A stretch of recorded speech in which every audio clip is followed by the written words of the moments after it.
Okay, so, right, we'll start with Code of Brawl, which is the very first event I touched at all. And I've told this story before. Unfortunately, you can't really control YouTube volume that well. Let me try and nudge it up just a tiny bit.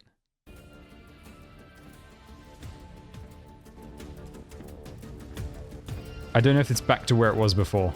This is as little of an increment as I can do. If it's too loud, I'll actually just slide it in OBS. Just open an emote suggestion channel on Discord. For the last 2 emote slots, would you advertise it really quick on stream? Yes. Okay, so everyone, on Discord, there is... I'm just trying to find the section. It is in... Levies, which section? Oh, there we go. In the requests section, there is a emote suggestion channel where you can put ideas for emotes, which Levies very kindly does for us. And to give you an idea of some of them, let me just spam a few of the wonderful emotes that he's made over the last few months. There's the Certo one, and there's the Mountain one.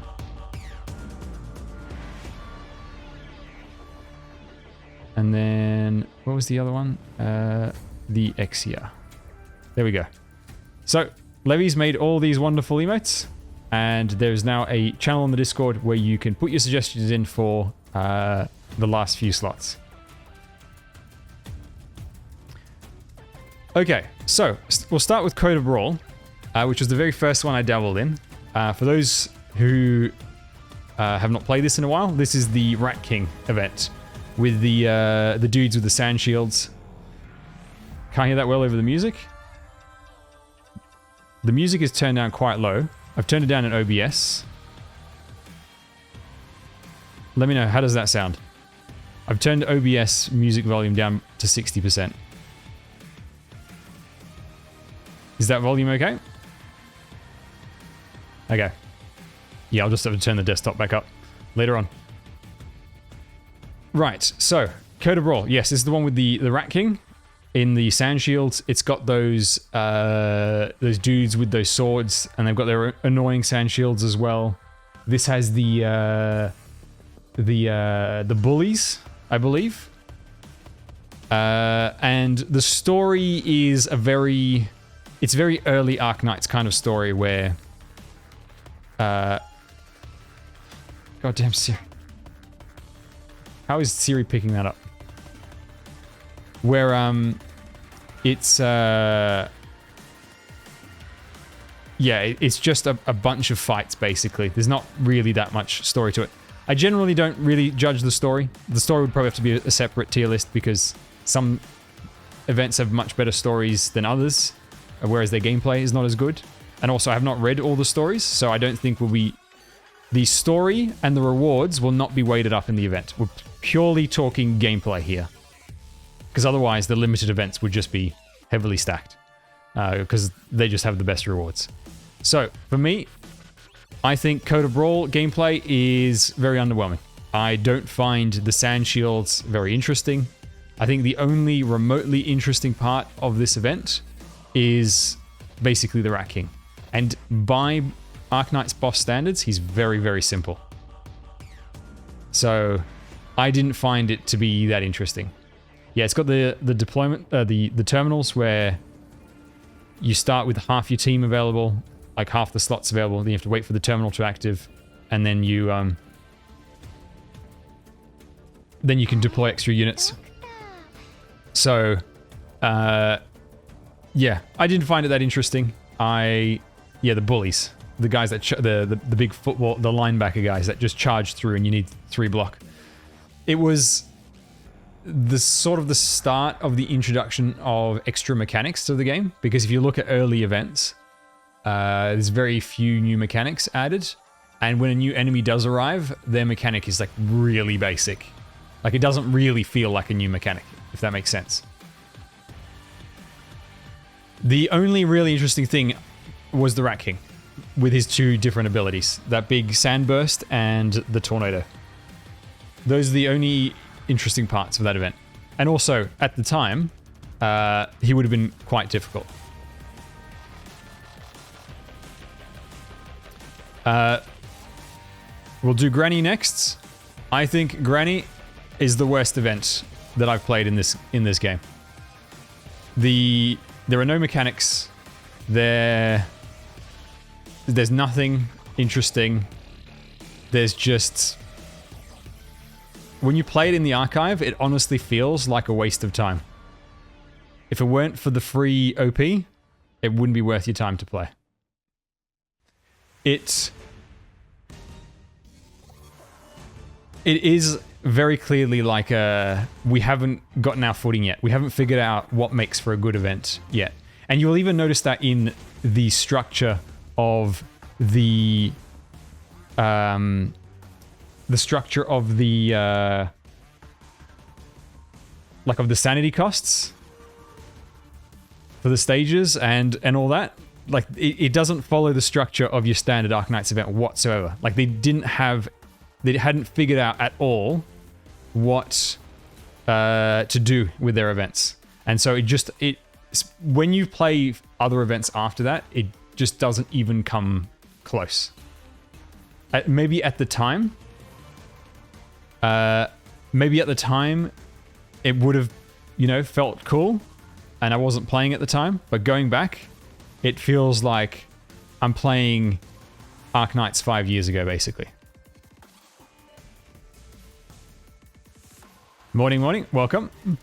So yeah, of all the events I've played, Granny is I would say genuinely the only event that feels like a waste of time to play. And then there's Heart of Surging Flame. Now, Heart of Surging Flame, this is the Pompeii one with the Fire Slug.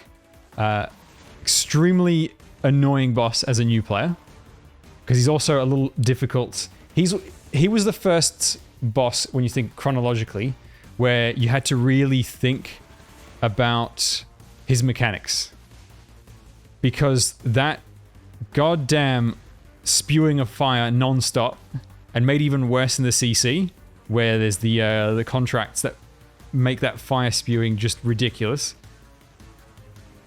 If you don't look at what that boss does, you just get wrecked so hard.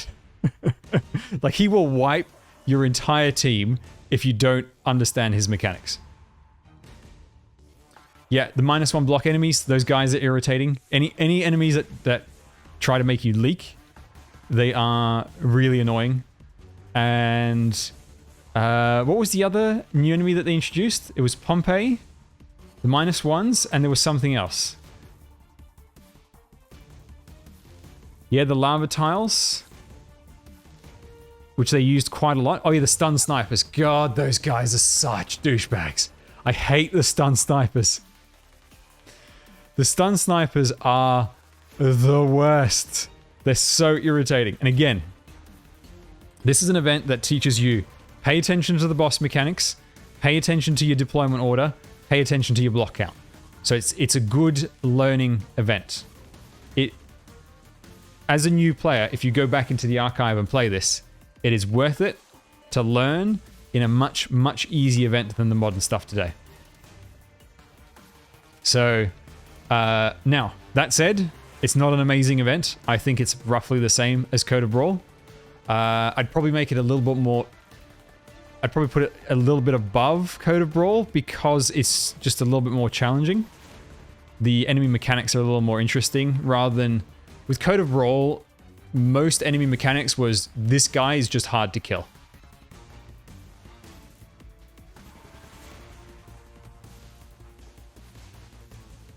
Yeah, Lumen would absolutely counter the stun snipers very easily. So yes, we're still looking at the lower tiers. Then, what's another older-ish one? We'll do Gavial.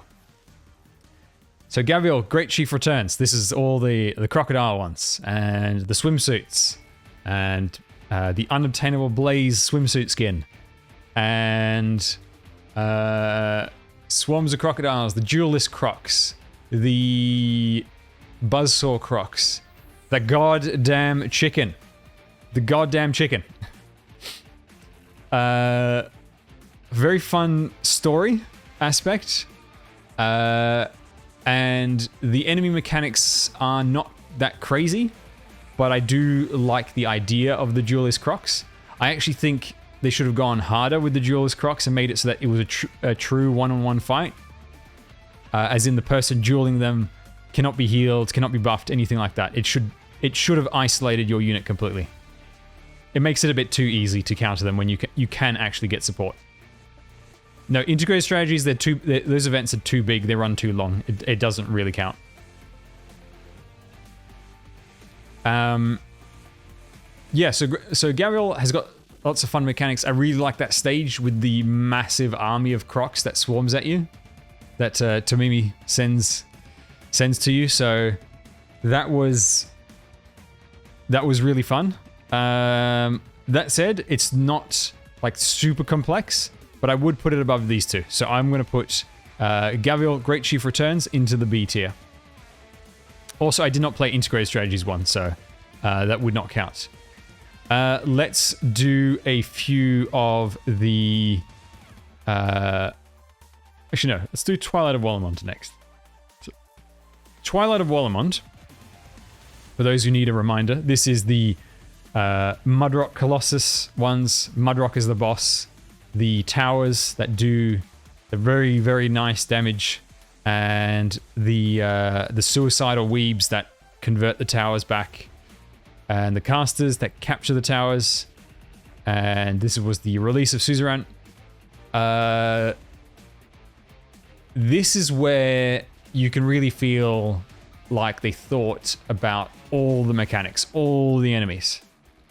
And those Colossi, and when you go up against Mudrock and those Colossi, it is very intimidating because they are so dangerous.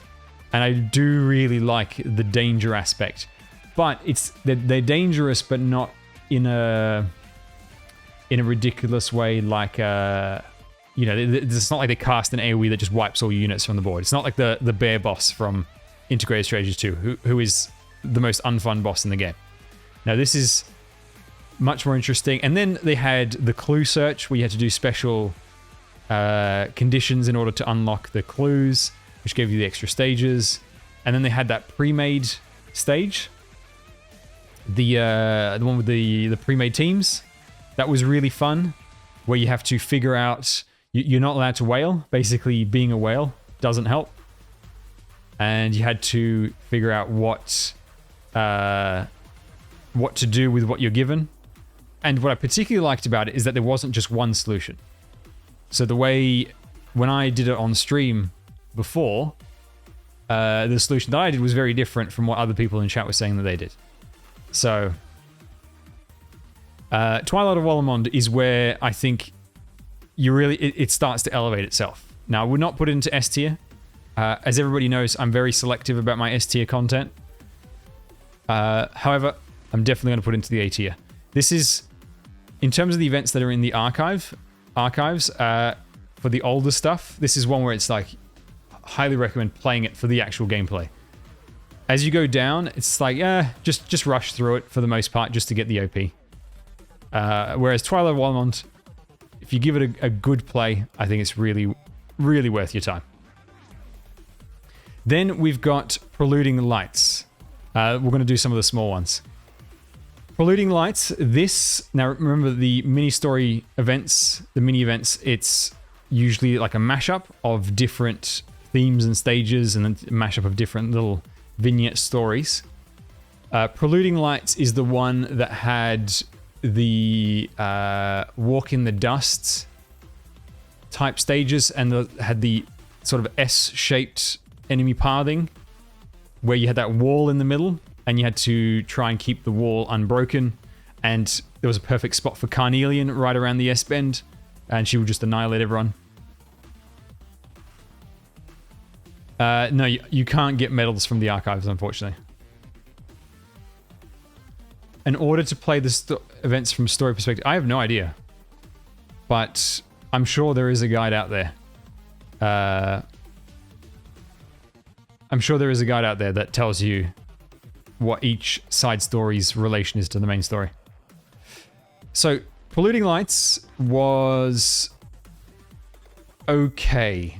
The main thing that happens with these side story stages is that sometimes it feels like all they've done is just taken a map from another event. Like in the case of Polluting Lights, they've just taken something from A Walk in the Dust and just slightly tweaked it. They haven't done anything really new or different with it. And also, now, I am going to be a little lenient on the mini story events because they usually have just a few stages. So if something stands out, that does stand out to me. But with Polluting Lights, I'll be honest, none of the stages are really memorable. They're not that fun. I mean, like, they're fun, right? Because Arknights is a fun game, inherently. But they're not ones where I go, oh man, I really wish they'd bring those back so I could play them again. So I think Polluting Lights is just a C tier event. It's small, it's got a few okay stages, but there's nothing really that stands out.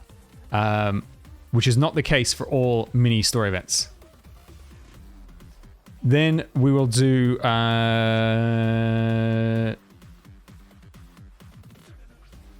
we may as well do Pinus Sylvestris. So this was the recent one that had the... that final stage. Who's that goddamn enemy? The Neolite. Not Neolite. Maria Null enemies, right?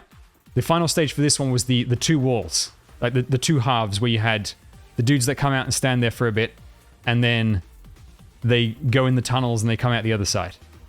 That was a lot more fun of a stage because it was really challenging. That's the other problem with a lot of mini story event stages are just too easy. They're just way, way, way too easy. Like every single stage is just far, far too easy. Whereas Pinus Sylvestris had a good variety of enemies. I liked the... it does help that the Maria Null the Maria Null mechanics are a bit more interesting. And it did lean heavily into that. And they also had that stage where you were like fighting in like a... It was like a pit fight. You know, I think it was like 4 or 5 lanes wide. And it's just a wall of enemies just comes at you. And then there's that one little lane on the side that you have to protect. Yeah, so they actually did a much better job with Pinus Sylvestris in terms of making it more interesting as a mini story event. And I feel that... Hang on, I'm just trying to think of the chronology. Pinus Sylvestris happened after Vigillo, right? Yeah, it did. So Vigillo is probably around the time where the mini story events started having good gameplay. The ones before... Now, I have not played the older ones like Rewinding Breeze and such, and Stories of Afternoon Students of Ursus, but from what I can see, they all seem to have that really, really simple, you know, minimal... I don't want to say effort, but minimal complexity to them, where it feels like they've just taken a stage from a past event and just tweaked it slightly. Whereas from roughly Vigillo onwards, that's where you can it feels like they're sort of handcrafting like a best of playlist of stages based on those themes. So Pinus Sylvestris, that goes up into the B tier. The later stages of that event were very fun, and we may as well then do Vigillo, since I brought that up, and Beyond Here. Actually, we'll do Beyond Here first. So Beyond Here, this to me is about the same as Polluting Lights. It's got a bunch of decent stages, quite easy. Even me as a new player, I crushed this event, and it was just okay. However, we go to Vigillo, And Vigilo with that boss rush stage at the end. Oh, that was a good stage. That was really fun. Is this the Pinus Sylvestris event? Oh yeah, it is. It's the Pinus Sylvestris theme right now. Yeah, so Vigilo, apart from having a good story to it, but we're not counting the story, it had some great stages, and especially that boss rush stage. That was really fun because you really had to think about a strategy, like a team of units that could handle the variety of bosses. Because it's a very different affair dealing with the chicken versus dealing with the twin knights versus dealing with Patriot. You know, you had to really think about a variety of bosses, and that was really fun. And I would very, very much like them to do more boss rush type stages. So Vigilo goes up into the A tier for me. I think Vigilo is a really, really fun event. And from this point on, mini story events, like that's when I started looking forward to them. That's when, to me, there was like, okay, this is like worthwhile content even for me as a veteran player. Whereas before, like Polluting Lights and earlier, it always felt like it was just really, really easy. The only thing I wish they would do with mini events is A, add them to the archive so we can play those past stages. It's a real shame that a stage as good as that boss rush stage is lost. And B, give me more rewards. I think the rewards are too small even for a mini story event. At the very least, give me a stage I can farm. You know, give me something. Mini story events, they're over too quick. You play for like 1 hour and then it's done. I want a little bit more than that. Let's do Arknights Memoir, because that's another one of the older stages. Now, Arknights Memoir, this had... what was the theme again? The theme of the enemies. It was... how am I blanking on this? I keep in my head, I keep confusing this with Twilight of Walamont, even though they're not at all the same. It had... Yes, that's right. The Sarkaz dudes. The flags, the big sword guys, those crazy casters. Yeah. Those enemies. I remember... Now, before I played Arknights Memoir itself in the rerun, I played the daily CC map as part of like one of the CC events of those enemies. And let me tell you, as a new player, that really stresses you out. Those flag guys and them just waking up 8 guys at once on the other side of the map, 4 of them being casters that will just two-shot your army. So stressful. They really know how to make stressful enemies. The flag bearers are just unbelievably stressful. The multiver, I'll sort of vaguely include that in Originium Dust. Yes, so the Sarkaz enemies, very stressful, but it was very interesting, very fun. I did like how the Grudge Bearer and whatever the Swords Master guy is called, I believe the caster's called the Grudge Bearer, and the Swords one is called something else, I cannot remember. The mechanics for those enemies and the Lancers as well. Yeah, the Blade Weaver. The Lancers, those guys are such a pain in the ass as well. Again, it makes you think about different types of units and how you should use them. And so for me at the time, with someone who did not have anything that could tank them, I had to spam my favorite units fast redeploys. And so it was really fun figuring all that out.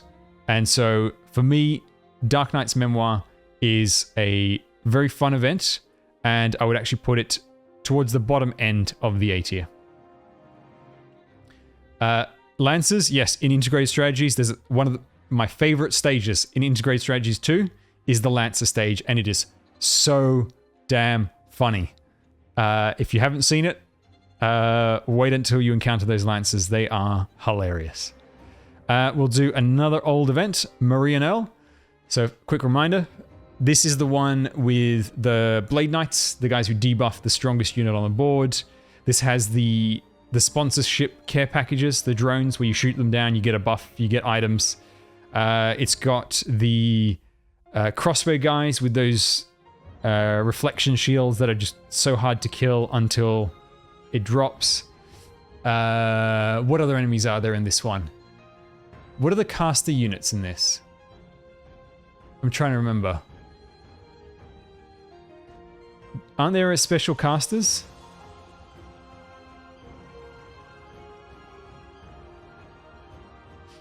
Yeah, the twins, the two bosses. The two bosses are just such dangerous enemies, especially when the stage forces you to fight them both at once. Yeah, the twins are genuinely like one of the hardest set of bosses in the game.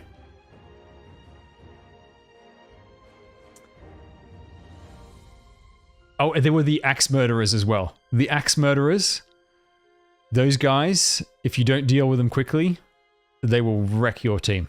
Wreck your team.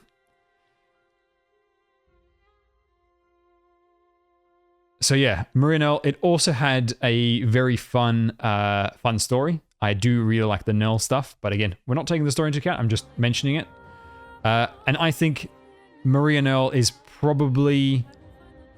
I would probably put it just below Twilight of Walamont. I think Twilight of Walamont's involvement with the towers, and then outside of the actual gameplay itself, the clue system and all that, was just a little bit more interesting. But I do find Muriel to be really fun. Those enemies are... There's a good variety, and they are very dangerous. And yes, Blemishine is a mega cutie. All right, then we will go for... let's go for Originium Dust. The elusive event, the rarest event of them all. The triple SSR rarity event that we may never get again. But hopefully we do. Now this... If you were a new player, and I was a fairly new player at the time of this release, because it was the second banner I pulled on, was the Ash banner. Let me tell you, that boss was hell. To this day, relative to the... like, if you're not playing with a like an overpowered whale account, like if you're playing with a balanced account, I would say that Originium Dust boss is probably the hardest boss we've ever had. Because the pressure, the sheer amount of pressure that boss applies is just ridiculous. Especially on that EX8 stage. It is so nuts. And then you have to take into account the defenses and weaknesses of the boss. How you can only... You do barely any damage from one side, but you can do bonus damage from the other side and all that. It was just... Oh. It was insane. And then you got the regular enemies that split into the slugs. And you got those slugs that slow your attack speed and cripple your units. It was a really tough event. I would definitely put up there. If we're doing a difficulty tier list, this would be S tier difficulty event. And it wasn't even like a... It wasn't even like one of the... Like a massive event. In terms of the number of stages or anything like that. It didn't have an MO stage. It didn't have anything like that. It was just punishingly difficult with that boss in particular. And then, on top of that, the... if you are into story, this has a very good standalone story that doesn't require any other reading. Unfortunately, you can't read it, but the Originium Dust story was... It was around that time where you could really feel the writing picking up, the writing quality picking up of Arknights. Because if you have not played... If you have not read early events and early chapters, or if that's all you've done, there is almost like a very clear cutoff point where the writing goes from just complete nonsense, very poorly written, tons of just padding and filler and unnecessary dialogue, to finally giving some actual characterization and some actual story. There's still definite plenty of room for improvement, but I would say second year writing of Arknights onwards is so much better than first year. So for me, I am going to put Originium Dust into the S tier. I think the variety of enemies, the difficulty level, and then on top of that, you know, you've got, just as a side bonus, cool characters, great banner, great story. So there's plenty of this event that I like. Originium Dust, I so dearly want it to come back. For those that missed out on this, it really sucks that you may never get to experience it. And yes, for many players, they want another shot at that boss, because that boss is evil. It is pure evil. And yes, Saga was the best unit for that event because she hard countered the slugs. I would very much like to, ideally, they do another collab with Ubisoft, and in the lead up to that collab, they do a rerun of Originium Dust. That would be really cool. Okay, next event. We'll do Interlocking Competition. So Interlocking Competition, for those who didn't play this is not rerun yet. I actually think it won't rerun. Instead, they'll do what they did with Integrated Strategies, where they will rework the event and turn it into something bigger and better. Because this very much felt like just a proof of concept. So the idea of this event is you had a bunch of stages to do in order to go and fight the big stage, the final stage in the middle. However, any units that you used on the outer stages were not usable in the final stage.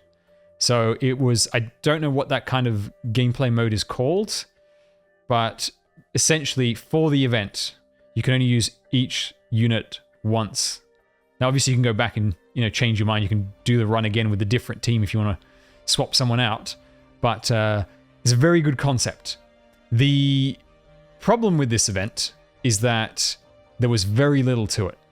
It was just a few stages, and in the end, all you would do was just auto battle the one big stage at the end. It was the only thing that was relevant after you finished the outer stages. And so it really felt like a demo of an event. It did not feel like a full event. It felt like a demo for a future event, where in future, we might get like a massive, really complex, involved version of this.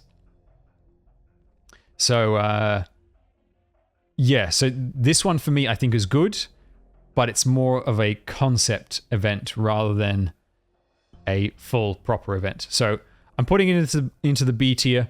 However, when they announce the sequel, you know, the revitalized version of Interlocking Competition, I'll be very excited, because with the level of improvements they've done to things like integrated strategies, if they give the same treatment to Interlocking Competition, you'll have an amazing event. And the bosses were very cool. They were very fun, and I do really like their animations. Okay, next one. So we're starting to get into fairly recent stuff here. Yeah, so at this point, pretty much everything you see here will be fresh in everyone's mind. So we've got Mansfield Break, which is on right now and about to end tonight, I believe. Actually, which reminds me, I need to make sure I burn all my sanity farming those blue Oryrocks. If you've not farmed your blue Oryrocks, get to it. You've got 1 day of downtime afterwards to do your annihilations, by the way, so you don't need to waste any sanity. Mansfield Break. So this has got the prison enemies. The core mechanic is after X number of attacks, enemies wake up and they start to riot. Now this one has you got the regular enemies that just get a little bit stronger. You got the boxers that when they unleash, they attack ridiculously fast, ignore your defense, shred through your team. Those boxers are so deadly. You got the big ogre-looking dudes. The elite ones are particularly dangerous because they wake up everyone, and they, in particular, wake up the casters. And the casters are the hardest, like they are very, very dangerous enemies. But when they're chained, the casters do jack all. So, the overall mechanics from the units were quite fun. My main complaint with the mechanics of Mansfield Break is that they're all too similar. It was all X number of attacks to wake up, rather than giving us a little bit more variety. And generally, it was X number of attacks to wake up and do more damage. Whether it was through attacking fast, through hitting hard, through hitting 2 units, it was all kind of the same. And you did have the devices in order to... I don't exactly know how the devices work. I'm assuming it like brainwashes the units back into submission or something. So for me, true scary enemy event were the archers, since they always seem to be spammed and they do arts damage when being freed. Yeah, the archers hit pretty hard. If you weren't careful with your deployment orders, the archers would do a lot of damage. The main thing with the archers is you just drop in someone like Project Red and she takes them out one at a time. So for me, Mansfield Break was... I liked the theme of it. I mean, I love this artwork over here. Mountain is an absolute boss. I bought the Saria skin the other day, so I definitely like the thematics and the visuals of it, but it's not the most amazing or mechanically intensive event. So I'm going to put it just into the B tier. And FYI, the upcoming Annihilation of themed after Mansfield Break is the worst Annihilation I've ever played. In terms of how painful it is to get a steady auto battle. Because of the unleash mechanic, where sometimes an enemy... So, with the way the attack counter works, is enemies... The attack counter is when they start the attack, not when they complete the attack. Which means if you interrupt them as they're about to attack, it still counts. And so sometimes you actually accelerate the speed in which they unchain. And when you're trying to auto battle in the Annihilation, that happens where a stun goes off like a split second too late, which means technically they got their attack counter up, and then one of the big red thugs unleashes, and then he unleashes everyone, and then your entire team wipes.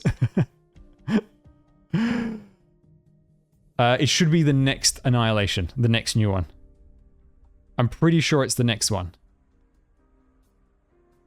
So basically, in order to have a smooth Mansfield Annihilation, you need to have a setup that does not interrupt the enemies. Because that's where mine kept screwing up.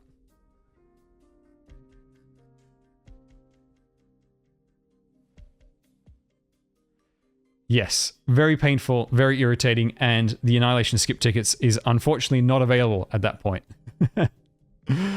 Now the thing is, you're thinking, oh, you got to use the overkill team. Well, the layout of the map also means that there's 4 different avenues of attack from the enemy.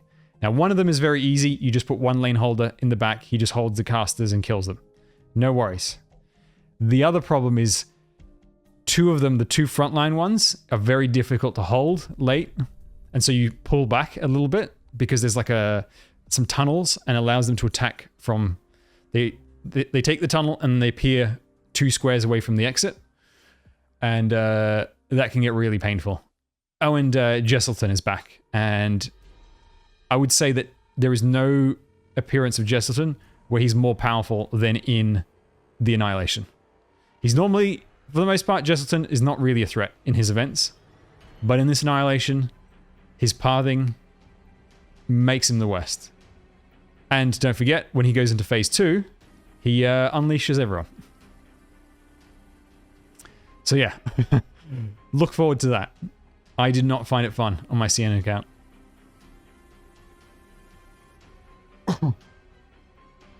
So, there's Mansfield Break. All right, let's do a... Who is real? Who is real? The Ink event, the yin and yang, the black and white enemies. Where you had... It was all about if you were the opposite element or the same element as the opponent. So some enemies would basically one-shot you if you were opposite, while they would just tickle you if you were the same. Others you could only block if you were the same. Then there was enemies that flipped the colors around. And yeah, plenty of really fun. So who is real is what I mean when I say that Mansfield Break, like, is the opposite of what Mansfield Break was, where the mechanic of Mansfield Break is you do the 4 attacks, you unchain, and then you just basically do more damage. With Who is Real, it's all about the colors, the black and white, but the black and white meant something different for every enemy. And so you had very interesting enemies. The boss, Free, is quite unusual. That shield, especially when you fight him in the upcoming CC, can be very, very dangerous, very deadly. He's not the most mechanically involved boss, but he is one that rewards patience. Unless you can absolutely overkill him, he does require some patience. Now we've got the victory theme right now. This is just based on gameplay. I've not read enough of the stories, and also many events would be in the trash tier if we just considered story.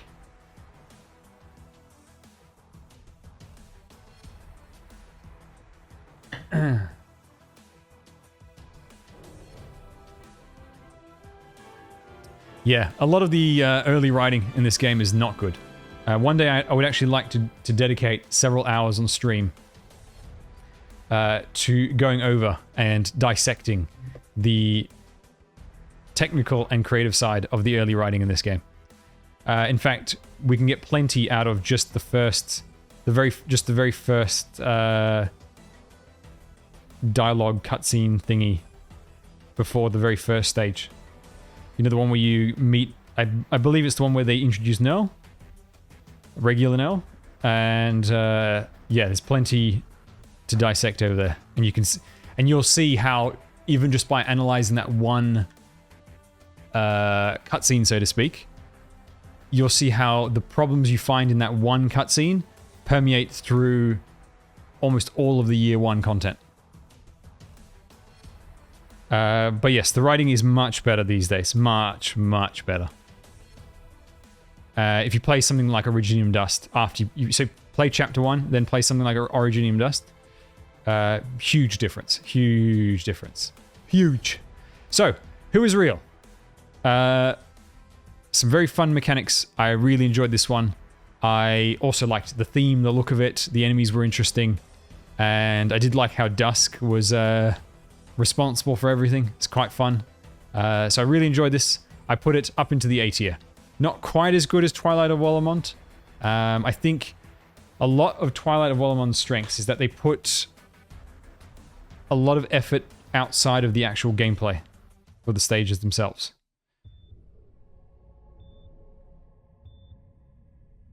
The Babel theme. It's only 47 seconds long.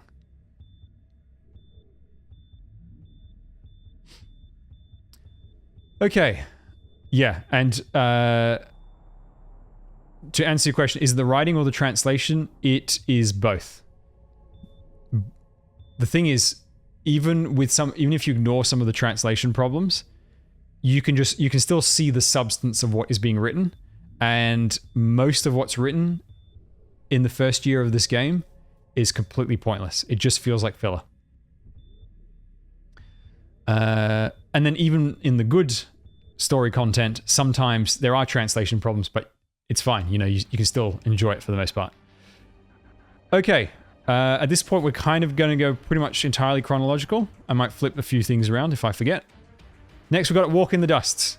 This was the Calcit and Passenger event. Calcit with the maid outfit, the formal dinner suit outfit, and the Traveler, the Desert Traveler.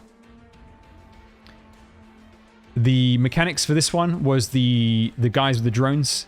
You know, the big armored dudes who bring in the healing drones. The Mega Weeb Tau-looking guys. They always remind me of the Tau from Warhammer 40k. Bringing in a healing and a damaging drone. The guys who remind me of Joker from Mass Effect in how they dress. All the what's his name? The guy from Team Fortress 2. The kid. The scout class from Team Fortress 2. You know, with the walkie-talkies, they call in a drone on the first target.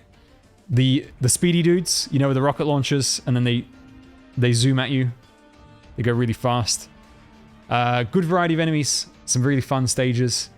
Not the most complex thing. I think I actually really like the story of this. I enjoyed the story, I would say, a bit more than the gameplay itself. And Passenger is an awesome character. But we are not taking the story into account. I would definitely put this into the A tier. I'm just thinking where in the A tier.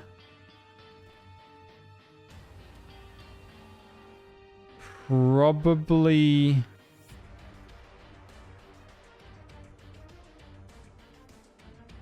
here? Maybe even here?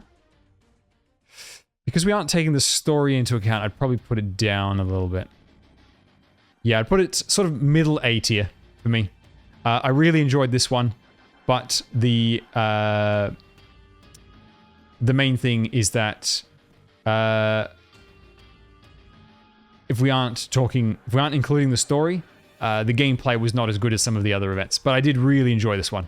Like, I genuinely took my time and really sunk myself into this event.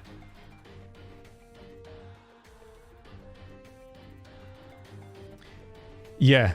1, 2, 3, 4, 5, 6, 7, 8, 9 says, it feels kind of sad when you spend 7 stages learning the gimmick and then the 8th stage ignores it completely.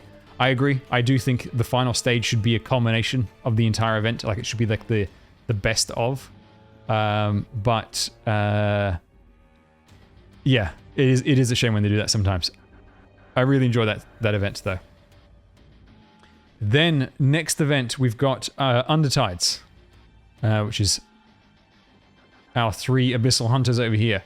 Undertides, the very first challenge that I did, new account challenge, was for Undertides.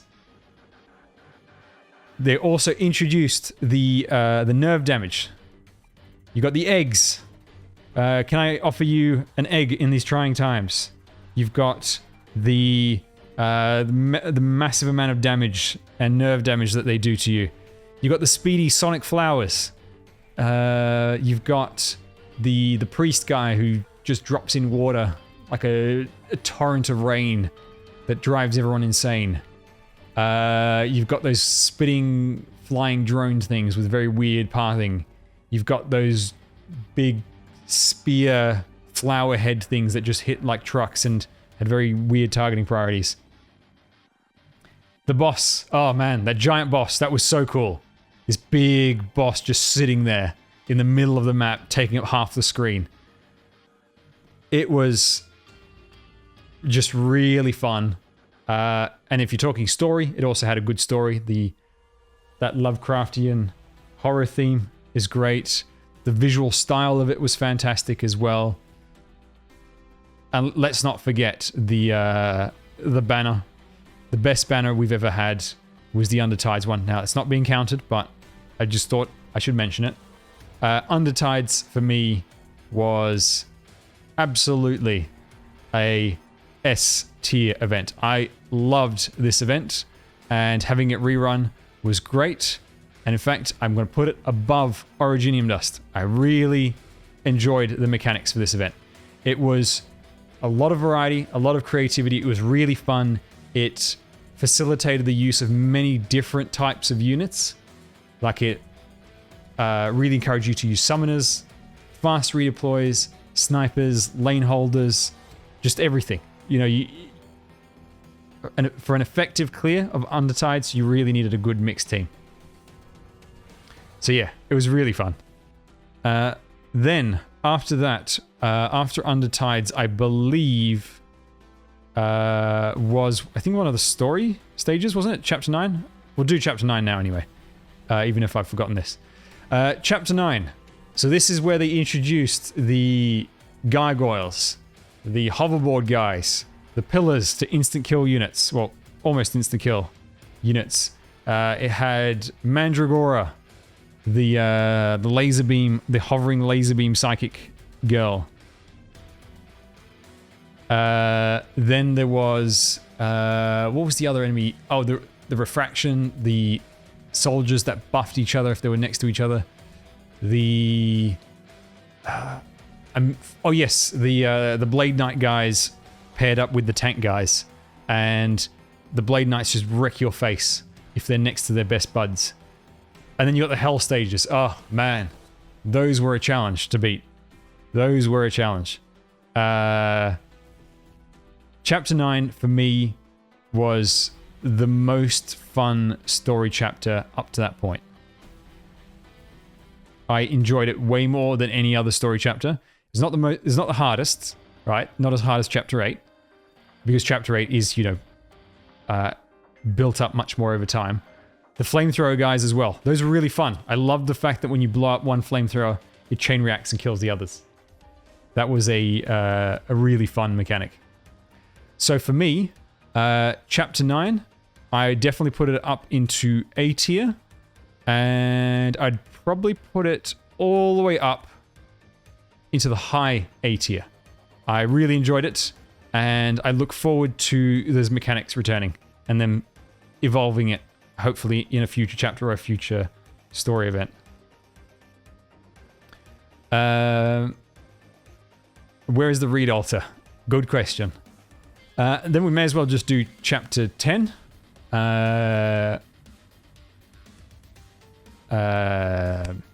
Shadowpoint. So this is the Horn chapter. This is the one that introduced the orbital cannon that targets the unit with the highest block count. This chapter is way harder than Chapter 9. And the enemy mechanics are really, really unique. The fact that most enemies, when they die, they go into the slugs, similar to Originium Dust. However, these slugs increase your block count. You can get up to like 6 block on a unit. However, that's not to your benefit, because there is an orbital cannon aiming at whichever unit has the highest block count. And there are enemies that accelerate the charge of the cannon. There are casters that hit really hard. There are these melee guys that are like the axe murderers from Maria Noel, except they start at full power. There are some really dangerous enemies. The boss is a drone caster, and a very deadly one at that. He's like GG, but on steroids. And yeah, so Chapter 10 has some really fun mechanics. The only strange thing is that Horn's not very good for that chapter, even though she's released during that chapter, because the slugs have such high survivability, like they're so tanky. It's the complete opposite of the Originium Dust ones, where they die in one hit. These ones are just so tanky. And so she's just spending the whole time blocking, so you can't really take advantage of her range. Instead, units like Fartooth and Ling are god tier for that event. So for me, Chapter 10, it goes all the way up to the top of A tier. It is a fantastic chapter. Super, super enjoyed it. If you haven't played it, if you don't play on CN, very much look forward to it. And Horn is a great unit that I highly recommend getting. Okay, next we'll do the Solar Holiday. We'll do the other limited event. So this was the second new account challenge that I did. And this one was very challenging as a fresh account. That MO stage, I just wanted to gouge my eyes out by the end. It would take so long per attempt. So long. I think at one point, I calculated that it was like 2 to 3 hours for 5 attempts or something like that. And I would keep failing at the very final wave. It was so painful.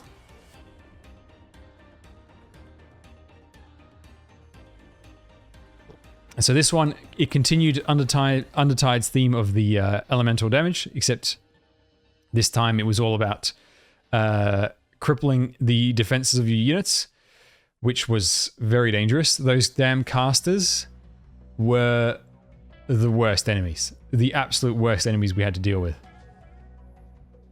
The banner had, yes, it had Chen, one of the strongest units in the game. And it also had La Pluma, one of the best 5 stars in the game. Tequila, excellent welfare operator. Best trading post ability in the game. He's given me a lot of extra money, that fellow.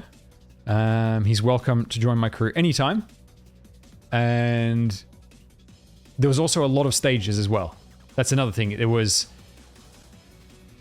almost an extra 50% in terms of amount of content. Then you had the stickers as well. That was interesting. That was an interesting mechanic where you could buff certain units and counteract certain mechanics. And that was really fun. If you were looking for a challenging content, there was plenty of challenging content in that event. Those extra stages, I think they were called the sticker stages or whatever. God, those were difficult. Especially in CM. And then that MO. Oh my god. And I never want to play that stage again. I really hope that when it reruns, I do not have to play it. I don't want to touch that. Because I also did handholds for that stage, which is the worst idea ever.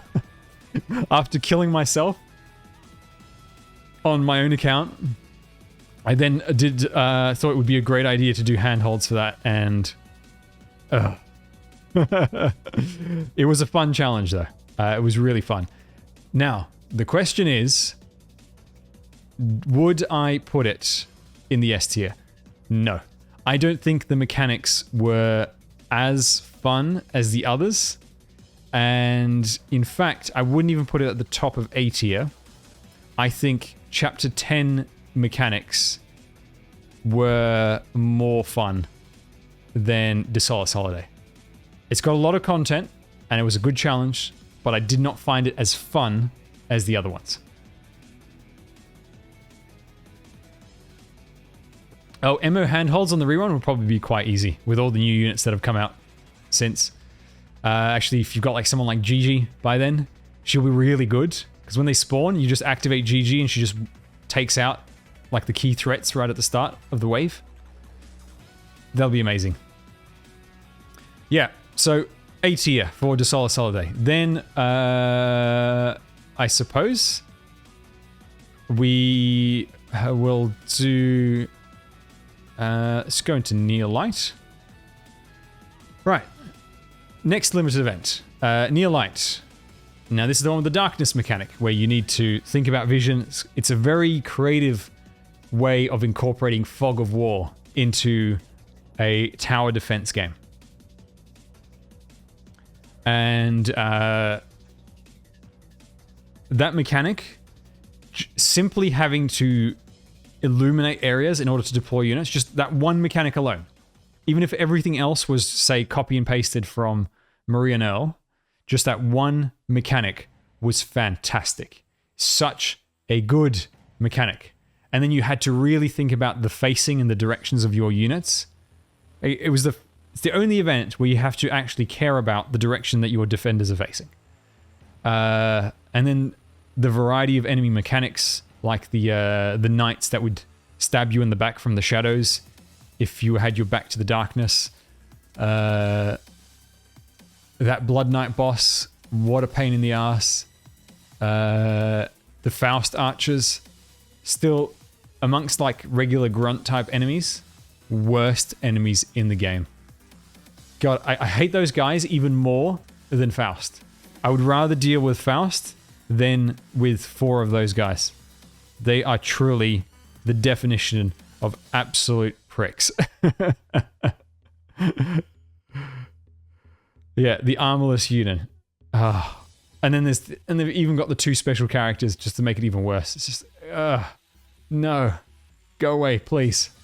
Please. But I gotta say, that vision mechanic is super, super fun. I will put Neolite. I didn't find it as fun as Undertides, but it is definitely up there, S tier. I really hope that in a completely different context, they use the vision mechanic again. I hope it's not just a one-time thing. Yes, the Faust enemies are even worse than the CC because they appear about halfway through and then they just sit there until the end. They're the final enemies that you kill. Okay, then we'll go into Gigi, who... Oh no, hang on. No, we're going to Break the Ice. Right, Break the Ice. Super fun event. Now this is the next new event, new story event for Global. Apart from the fact that it's got Gnosis, who is just one of my favorite units, hands down, and the welfare operator is amazing. And then you got Aurora as well, who's really fun to combo with Gnosis and Kiara. You then have some really fun mechanics. So in Break the Ice, there are parts of the map where it's covered in ice. And so enemies slide around. And if you use like a push effect on an enemy, they just get punted across the map. They just go whee and slide off like the like you're playing Mario 64, the penguin level. And it's really fun. It's really fun to have that. There's also the blizzard. It's not quite like the sandstorm mechanic. And the blizzard effect is like short bursts. It's a short burst effect, which will sometimes freeze enemies and like affect your allies. There's also lots of very creative enemies. There's some really creative maps. There is a map where the map is circular and the enemies will wander around in circles around the map for quite a while also crisscrossing down the middle. It's a bit of a mayhem, but it's really fun. And the boss, which I won't give away, just in case you want to watch the story, read the story, the boss is really deadly. It has an ability that is one of the most irritating abilities I've ever had to face. And it's very, very irritating to counter that ability. But it's a really fun event. I very, very much enjoyed Break the Ice. I would put Break the Ice all the way up to the top of A tier. Yes, it's irritatingly fun because it's one where it's very clear how the ability works. You know, it's not random. There's no... and it doesn't apply too much pressure. It's just when the ability activates, it's really dangerous. So you really need to plan ahead of how you're going to be affected by the ability. So yes, Break the Ice, very much look forward to it. I super, super enjoyed that. It was the first event I really sunk into on my CN account, and I enjoyed every minute of it.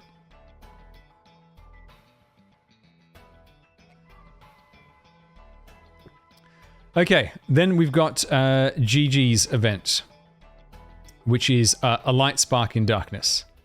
Now, A Light Spark in Darkness is the latest mini-story event on CN. As long as I haven't forgotten anything. Yes, it is. Now, A Light Spark in Darkness has a great variety of stages. It also has stages with a pre-built team. where you need to figure out like a puzzle of it.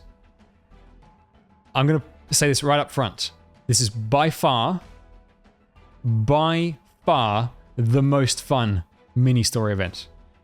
Every stage is really, really fun. They really stepped up their game in terms of the quality of the stages for a mini story event.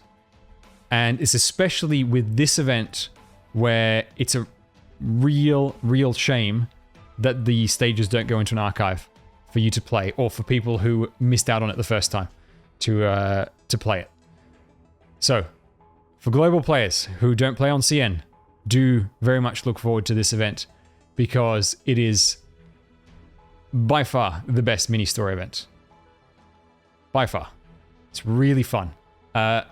Also, unfortunately, I don't think they took this into account. One of the stages with the pre-made team, there is Surtur available. Don't just Surtur it. Figure out the way that you meant to do it, because it's really fun when you figure it out. Okay, then we've got Guiding Ahead ×2. So just ignore this one. I didn't realize I'd gotten 2 images. Guiding Ahead. So this is the Vatican. You go to the Vatican. You got Fiammetta as the new unit. And the mechanic in this event is all about ammo. All enemies have an ammo mechanic where they start with a certain number of special shots, and then they can recharge those shots from these ice cream towers. It's really weird. Like so it's basically the Vatican, but with guns and ice cream. It's very hard to explain until you actually play it yourself. Where you've got enemies with massive guns and like they're just shooting you in the face, but they also really like ice cream. And one enemy spawns these little ice cream remote control cars, and they just zoom down and then they just blow up. They zoom down the lane. It's a bit like the fireballs from the Chapter 9 casters, but more dangerous in some ways. So the ammo mechanic is, so let's say we'll take your standard ranged unit, your ranged grunt. Their shots are more powerful, like the first few shots are more powerful, and then they can recharge when they're within range of an enemy captured tower. You can capture the towers to help to, I think they act as SP batteries for you, but if the enemy captures them, they act as ammo refill stations. And it's quite an interesting mechanic. The boss is really fun. The boss has, again, I don't want to give away too much for those of you who haven't seen and played it. He's got this orbital laser targeting system where he will like scan the entire map and just target a bunch of your units and just blast them. And he's got this really annoying bouncing grenade. Let's just say, don't put your units next to the towers because that will turn against you. Oh, and then there's the light fields. He's a great boss. Definitely the most fun part of that event is the boss himself. And yeah, so overall the mechanics are really fun. That said, I don't think it's quite as fun to me as Break the Ice. I did enjoy Break the Ice a little bit more. I'd say the one thing that Guiding Ahead has above Break the Ice is the boss, but everything else, I would say Break the Ice is better. Okay, then we've got Invitation to Wine. This is the next limited event for Global, featuring Ling, Lee, and the 5-star Black Knight. And the welfare operator is Mama Cruz. 4 great characters. Fantastic banner. Easily one of the best banners since Undertides. It's just... and then the rewards are even better than past limited events in terms of like the event shop. Story's quite fun. Ling and Lee are so much fun to use, especially in this event. If you get those units, build them up and use them in this event, because the event was built for them and it's really fun. The core mechanic of Invitation to Wine is when enemies die, they split into these talismans. Now, the talismans are not like slugs. Talismans do nothing except float towards the exit to try and leak. And to destroy the talisman, it takes a certain number of hits. Now, it doesn't matter how strong the hit is, it's just the number of hits that matters. Some of them can only be damaged by arts damage as well. And some talismans, it's like 1-2 hits to kill. Other ones are 30 hits to destroy it. And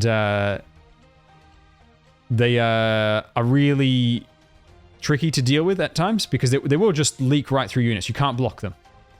And quick tip, highly recommend you build Ethan. He will be the go-to low rarity clear unit for this event. The main thing, though, is if you get Lee, or if you don't have him, borrow him, and you use him for this event, you will see just how fun he is.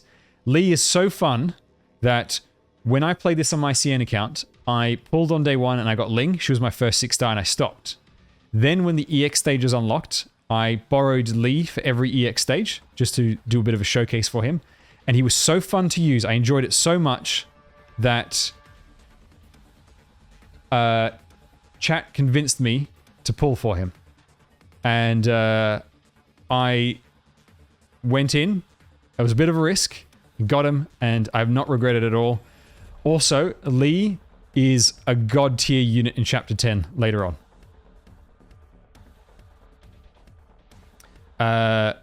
You should definitely get Lee if you can. And then you've got Ling as well on the same banner. Spectacular. S+ tier banner, by the way. So, Invitation to Wine. It's definitely an S tier event. I think Invitation to Wine is possibly even better than Undertights. I love the mechanics in this event. The variety of enemies. There's some really dangerous enemies. The vase dragons or whatever they are. They're these little Chinese dragons like wrapped around a vase, or I don't know if it's like a wine bottle or something, where they just corrode your unit. Then there's the Twilight Princess enemies with the flaming daggers. Then you've got the steam chickens. Those are really fun. They stealth all the enemy units. And then, let's not forget the boss. Now, if you haven't seen the boss, I'm not going to give it away. But let's just say, coolest boss in the game. By far the coolest boss in the game. And also quite a challenge to do. Grats Teal, by the way, on another 5-star. And the music's great too. There is nothing I don't like about Invitation to Wine.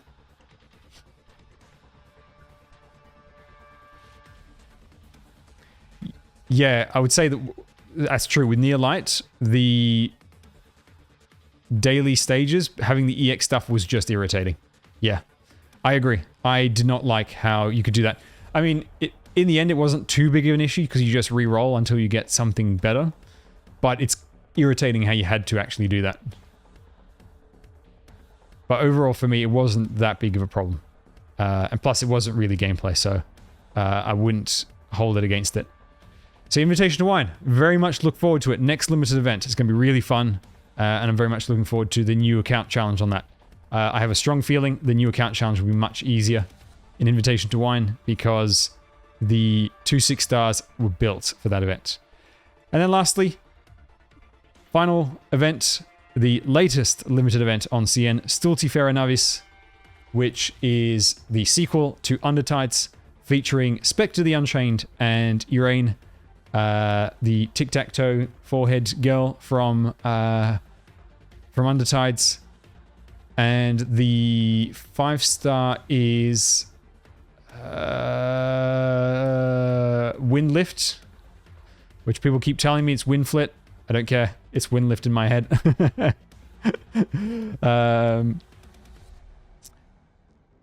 Now, this completely changes the structure of the overworld map and the way that you go from one stage to the other in the event.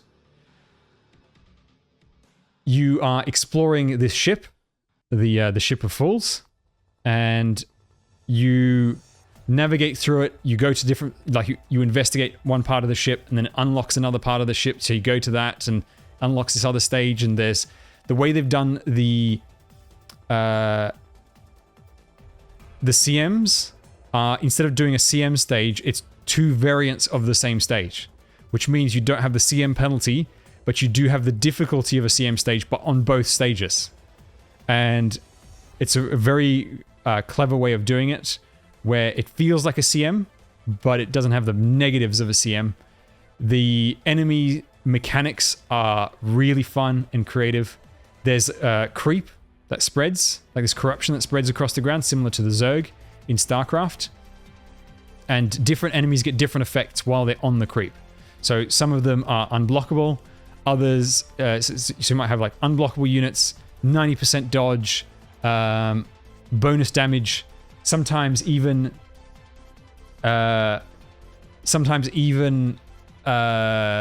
your units being on the creep is very bad being on the creep. But there are, so you think the Faust guys are bad from what's it called?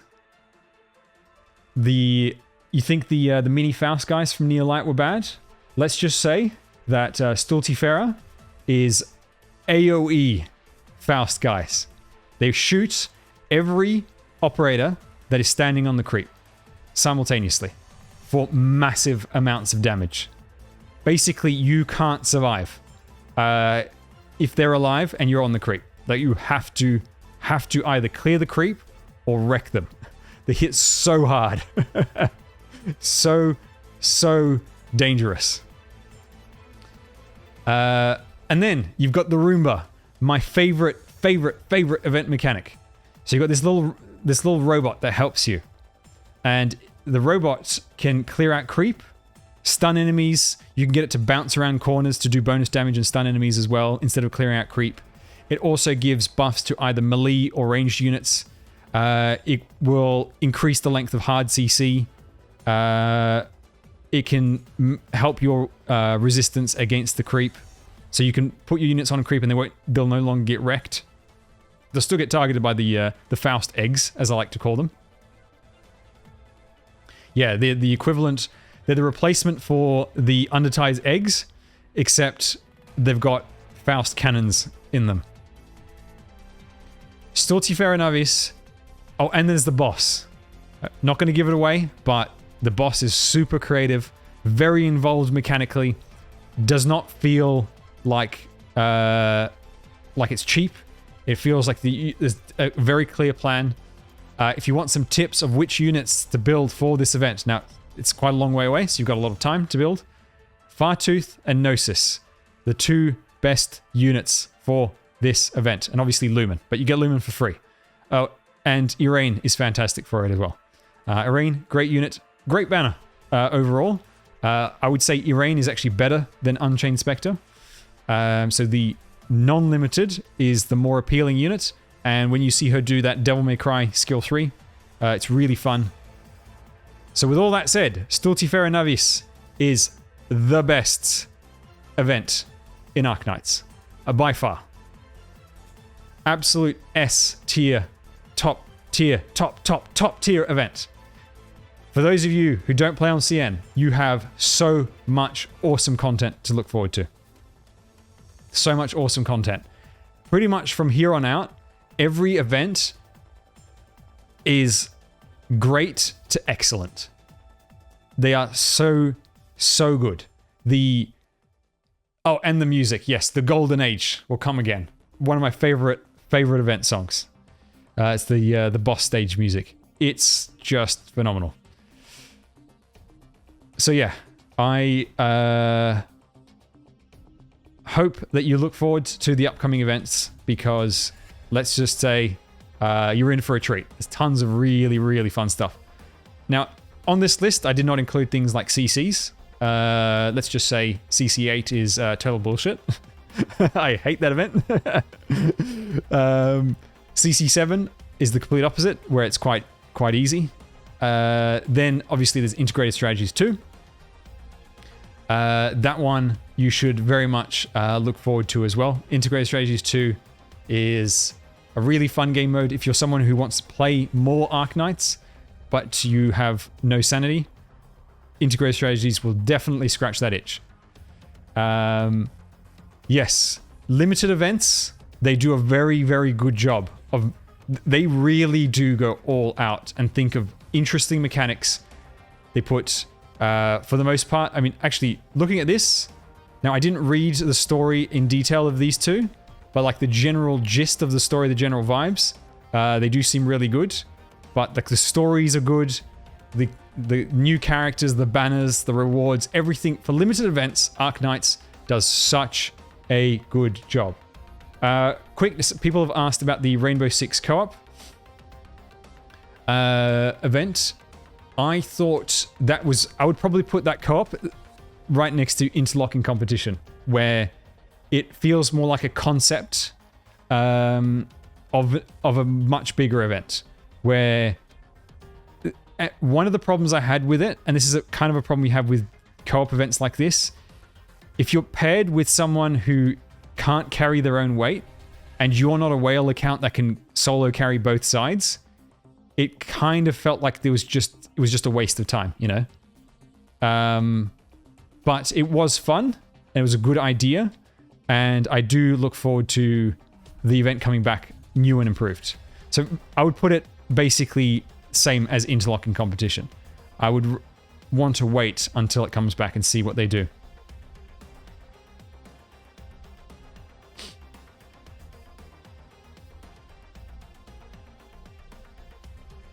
And then obviously the lag is an issue. The lag is definitely an issue. Funny enough, you know what motivated me to create my alt account? My global alt account? Because I created it during Originium Dust. What motivated me was that if a co-op mode came back, I would just play both sides myself. I would just play the top floor and the bottom floor, and I would just do both accounts at the same time. That way I could rely on myself to clear the stage. That was my first motivation to create an alt account.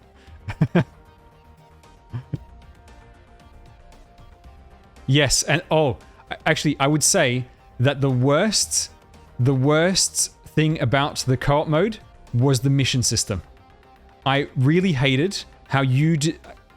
One change that would have, I would say, doubled the quality of that event is if you got credit for your co-op partner in the mission.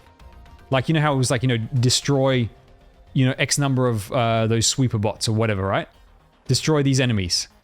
It should have counted for you if your co-op partner also did that.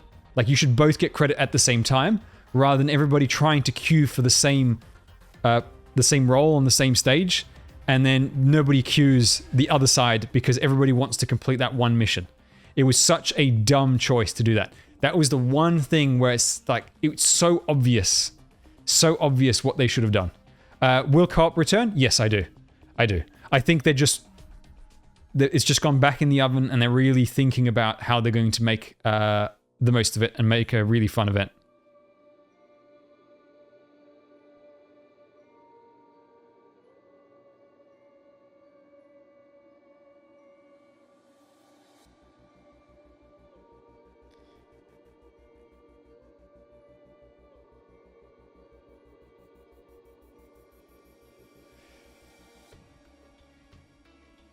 Yeah, with the co-op, I think if you really wanted to make the most of it, you basically had to find an outside community, like a Discord or something, and like custom matchmake with someone.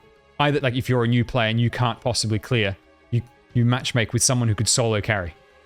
Because if you had a strong enough account, you could pick one position and the other person could just do nothing.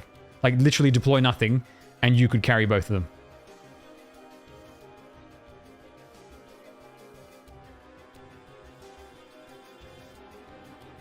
Yeah, and that's the other thing. The other problem is, like, if you're a newer player, people would match up with you and then they'd just go, oh, the guy's obviously, he's only level 50. He's not going to be able to carry his weight. I'm just going to quit, you know. So, no, after this, we're going to talk some... Actually, we should probably start it now, because I have to go around about 8 o'clock again. So yeah, this is the tier list. We're going to do some anime content next. I want to talk about the seasonal anime that I've watched. And I want to finish off that conversation with a manga recommendation for something that I really want everyone to read. And then I'm slowly trying to work in more of that content, and eventually I like to have a nice dedicated chunk to talking about not just anime and manga, but like gaming news and stuff that's going on, and sort of have like a pop culture corner, so to speak. The manga's finished. I will only recommend stuff that's finished, because I hate getting into stuff that's incomplete, especially if it doesn't have signs of ever getting done. All right, so yes, this is the tier list. I'm going to put it aside, and later I will put up a VOD of this on YouTube if you want to revisit.